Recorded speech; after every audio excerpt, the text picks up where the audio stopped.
സ്വാഗത പ്രാസംഗികൻ ചൂണ്ടിക്കാണിച്ച രക്തസാക്ഷിത്വ ദിനമാണ്.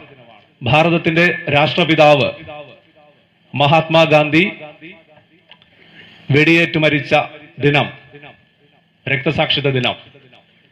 1948 ജനുവരി 30 നാഥുറാം വിനായക ഗോഡ്സെ എന്ന മതഭ്രാന്തന്റെ വെടിയേറ്റ് ഇന്ത്യയുടെ രാഷ്ട്രപിതാവ് പിടഞ്ഞു മരിക്കുന്നു.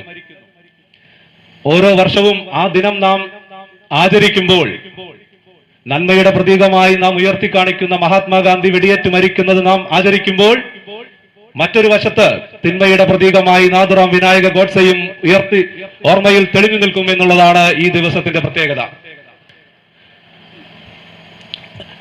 ആ രക്തസാക്ഷിത്വം കാലാനുഗതമായി ഇന്ത്യയിൽ തുടർന്നു പോന്നിട്ടുണ്ട്. അന്ന് മഹാത്മാഗാന്ധി രാഷ്ട്രപിതാവ് വെടിയേറ്റ് മരിച്ചെങ്കിൽ ഓരോ കാലഘട്ടത്തിലും മതഭ്രാന്തന്മാരുടെ, ഇത്തരം ചിന്താഗതി വെച്ചു പുലർത്തുന്ന വർഗീയവാദികളുടെ തോക്കിന് മുന്നിൽ, അവരുടെ കത്തിക്ക് മുന്നിൽ ഗോവിന്ദ ബൻസാരെ അടക്കം, നരേന്ദ്ര ദാബോൽക്കർ അടക്കം, കൽബുർഗി അടക്കം, ഗൗരി ലങ്കേഷ് അടക്കം നിരവധി പേർ ജീവൻ ബലിയർപ്പിച്ചിട്ടുണ്ട്. മറ്റു ചിലർ അവരുടെ ആവിഷ്കാര സ്വാതന്ത്ര്യത്തിനു വേണ്ടി മരിച്ചു ജീവിക്കുന്നുണ്ട്. പെരുമാൾ മുരുകനെ പോലെയുള്ളവർ, KS ഭഗവാനെ പോലെയുള്ളവർ, നിരവധിയായ മനുഷ്യർ ഈ രാജ്യത്ത് സ്വന്തം